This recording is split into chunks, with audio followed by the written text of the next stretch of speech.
Okay, there is, in my book, I have a chapter on quantum consciousness, which is perhaps the most bizarre form of consciousness in all of science. According to the quantum theory, in order for something to exist, somebody has to look at it. Somebody has to make an observation. Before you think, in principle, it could exist in all possible states. When you look at it, it then assumes one state. Therefore, the observer, in some sense, determines existence. But observation requires consciousness.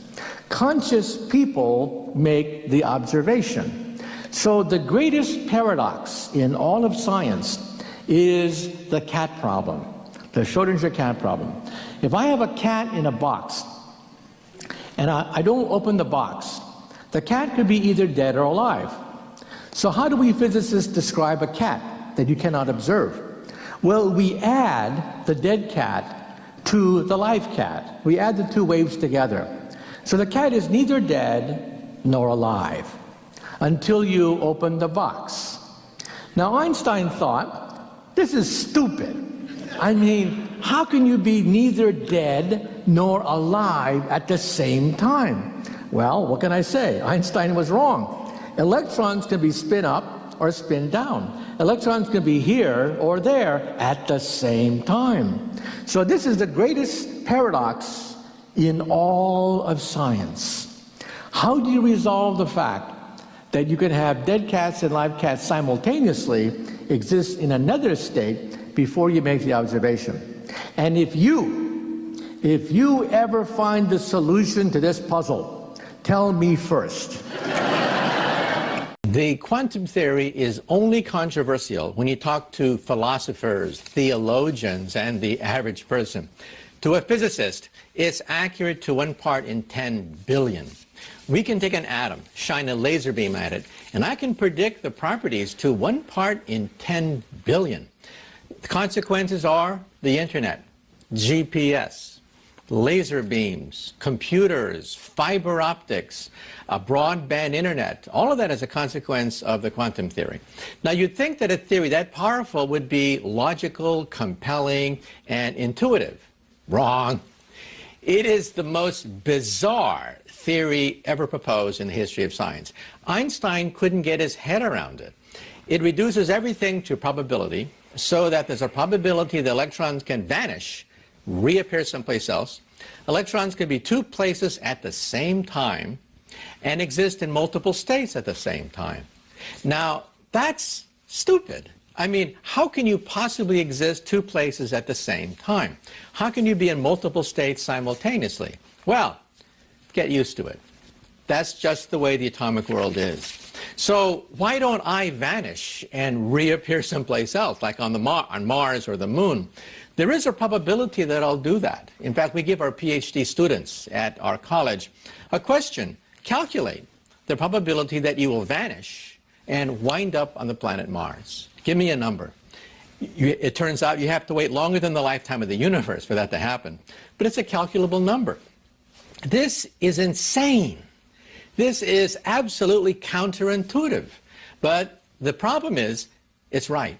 That's how our world is constructed. Our world is stranger than you realize at the atomic level.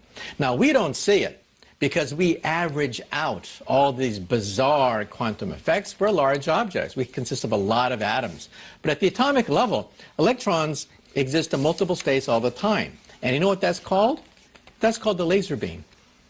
When I was a child, I had a role model, and I idolized Albert Einstein. And my favorite Einstein story is this. When Einstein was an old man, he was tired of giving the same talk over and over again. So one day his chauffeur came up to him, and the chauffeur said, "Professor, I'm really a part-time actor. I've heard your speech so many times, I've memorized it. So why don't we switch places? I will put on a mustache. I will put on a wig. I will be the great Einstein, and you can take a rest and be my chauffeur." Well, Einstein loved the joke, so they switched places. This went along famously until one day, A mathematician in the back asked a very difficult question. And Einstein thought, oh, the game is up. But then the chauffeur said, that question is so elementary that even my chauffeur here can answer it for you. Thank you very much. You've been a great audience. Making contact with alien civilizations in outer space, how to deflect meteors, what happens when robots become super powerful. These are all subjects that we take in the second season. And, you know, some people ask me, well, why do this? And one thing is that I get to interview the world's top scientists in all these fields. So altogether, I've interviewed about 300 of the world's top scientists. So when I talk to them about the future, it's just not some science fiction writer just BSing about what he thinks the future is going to be. I'm talking to the scientists who are inventing the future in their laboratories. I have a front row seat to be able to get on the telephone, talk to Nobel laureates, directors of the major laboratories, and say, what is your dream? What do you think 2050, 2100 is going to look like? And to me, that's a thrill of a lifetime. Because instead of speculating, instead of moaning and groaning about when we're going to have flying cars, I can talk to the people who are inventing the future. I've interviewed, about 500 scientists in my time for BBC television, for Science Channel. I have my own radio show, which goes out to 130 radio stations across the U.S. every weekend. And I always ask them the question, when did it start? When did you get interested in science? And they always say the same thing. When I was 10. When I was 10, it was a telescope, a microscope, a chemistry kit, a visit to the planetarium, an astronomy book. Something set them off. Because before 10, everything is mommy and daddy, mommy and daddy, mommy and daddy. After 10, kids begin to ask, what is beyond mommy and daddy? And then they get this existential shock, this epiphany, realizing how huge and glorious and splendorous the universe is. And then kids just eat it up. They want to know everything about physics and chemistry. They want to know why the sun shines. They want to know everything. And then they hit 15 and it's all over. What is the greatest destroyer of scientists known to science? The greatest destroyer of scientists is junior high school. You see, we're all born scientists. We're born wondering, where did I come from? Why does the sun shine? Why do the stars twinkle? We're born that way until we hit junior high school. And then it is crushed out of us. All of a sudden we have to memorize useless facts, figures that don't amount to anything. All of a sudden we're called nerds by our friends. All of a sudden it's hard to get a date. All of a sudden the hormones are kicking in. So it's difficult. And then in high school you have this pyramid.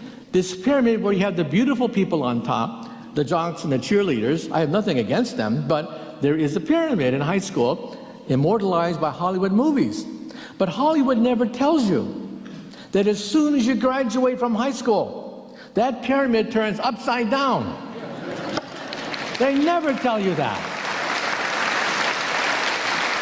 Look at Bill Gates, look at Steve Jobs, look at Mr. Zuckerberg. These are billionaires, leaders in innovation technology. They were at the bottom of the pyramid when they were in high school.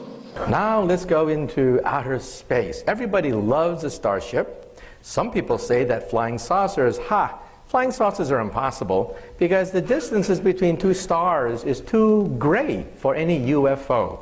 Yet NASA is already looking into the possibility of building a starship. I know this because I had to review some proposals for NASA. So let's look at some of them. One is to build a sail, like a sailboat, in outer space. You put a laser beam on the moon. You shoot a laser beam to the sail. The sail is pushed by laser beam pressure, and you can reach near 50% the speed of light this way. This is one of the serious contenders to build the first starship. Another possibility is nanobots, microscopic little things that are then sent to moons. Now, if you saw the movie 2001, you realize that Arthur C. Clarke, who just passed away, was a visionary. He realized that if you are an advanced civilization, you're not going to send Captain Kirk on a starship, you're going to send a robot. This is a robot. The robot lands on the Earth and creates a copy of itself. Millions of copies of itself, and they shoot out, land on other planets, other moons, and they make a copy of themselves, more factories. Starting with one robot, you get 1,000. Starting with 1,000 robots, you get 1,000,000. Then 1,000,000,000. And pretty soon you have a sphere of robots expanding near the speed of light, colonizing all the moons, colonizing all the planets. That is the basis of the movie 2001. The movie 2001 is the most realistic encounter with extraterrestrial civilizations. If we ever meet an alien, probably it'll be a robot. A self-replicating robot left over from a passing civilization. This is my favorite, the ramjet fusion engine. It looks like an ice cream cone. It scoops hydrogen in the forward direction and burns it for fuel. This starship could last forever, because hydrogen is everywhere. This is my favorite proposal for a starship. Okay, the question is Fukushima. How long are we going to experience the agony of 3 simultaneous meltdowns in northern Japan? We have the answer, 40 years. According to the utility, TEPCO, Tokyo Electric, it'll take about 40 years to begin the process of dismantling the reactor. And the accident is not over at all. A small earthquake, it'll send the accident starting all over again. You realize that the reactor is so radioactive, workers cannot even get in for more than just a few minutes at a time. They sent in robots. Robots are not smart enough to work in high radiation fields, total failure. In fact, the Pentagon, the US Pentagon, has made it a priority to create robots that can turn a screw, robots that can use a hammer, robots that can use a saw. We don't have those robots yet. And so the next thing they want to do is to insert cameras into the water to see where the melting is. It's so bad, we don't even have a picture. We don't even have a picture of the melted core. We know it's 100% melted. And the water, the radioactive water builds up. Swimming pools. When you visit Fukushima, you see all these swimming pools of radioactive water. The agony is unending. And so just remember that it will take 40 years to clean up that nuclear accident. So Japan, after World War II, made a Faustian bargain. Faust was the legendary figure who sold his soul to the devil for unlimited power. Japan said, we will go nuclear because we have no oil or coal, but there's a price. There is a price you have to pay, and that is you sell your soul to the devil. How did the cosmos begin, and how will it end? Well, we think the universe began with a cosmic explosion 13.7 billion years ago. We know that number to within 1% accuracy, in fact. How do we know that? Well, we know the rate at which the universe is expanding. Stars, for example, yellow light from stars is stretched because they're moving away from us, and they turn reddish as a consequence. That's called the Doppler shift. When a car moves toward you, for example, the frequency is high. When a car moves away from you, the frequency is stretched or lowered. It sounds like this. Now, you've heard that all your life. But what is that? That's a Doppler effect. It also works for light beams. When yellow light comes toward you, it's bluish. When yellow light moves away from you, it's reddish. The redder it is, the faster it moves. So it's trivial to calculate the expansion of the universe. You simply look at the night sky and see how much the light is redshifted. Then you run the videotape backwards. We have this enormous, quote, videotape on computer of the expanding universe, so we run it backwards. You've all seen explosions run backwards on television. And then you get back to the point where the universe was a small little dot. That's how we know the universe began, with a fiery explosion. And we can also pick up the afterglow of the Big Bang. When you get a radio and you turn it between stations, you get that static, that static. Believe it or not, a few percent of that static comes from the Big Bang itself. You were actually listening to Genesis on your radio. Your television set, when you have snow on your TV set, a few percent of that snow comes from the creation of the universe. More percent comes from planet Jupiter. Planet Jupiter also causes static on the Earth, which is more than the Big Bang. But we physicists have measured that microwave background radiation. We now have baby pictures of the infant universe. And you know what? It's an explosion. We have baby pictures of the explosion itself. And sure enough, it is a gigantic explosion, just like everyone thought. And we've actually not taken pictures of it in the microwave region. The big question is, how will the universe end? There are two ways it could end, in fire or ice. If it ends in ice, the universe keeps on expanding and gets colder and colder and colder. Or the universe could expand, stop, and then come back and get hotter and hotter and hotter in the big crunch. Either way, the laws of physics say we're doomed. Either we're going to die in fire or die in ice. But there's one way out of this death. The question is, the laws of physics, are they a death warrant for all intelligent life? Most physicists would say yes, that inherent within physics is a death warrant for all intelligent life in the universe, because either the universe dies in ice as it expands or dies in fire as it contracts. I think there's a loophole. The loophole is that billions, trillions of years from now will be so advanced that as the universe dies, we will leave the universe.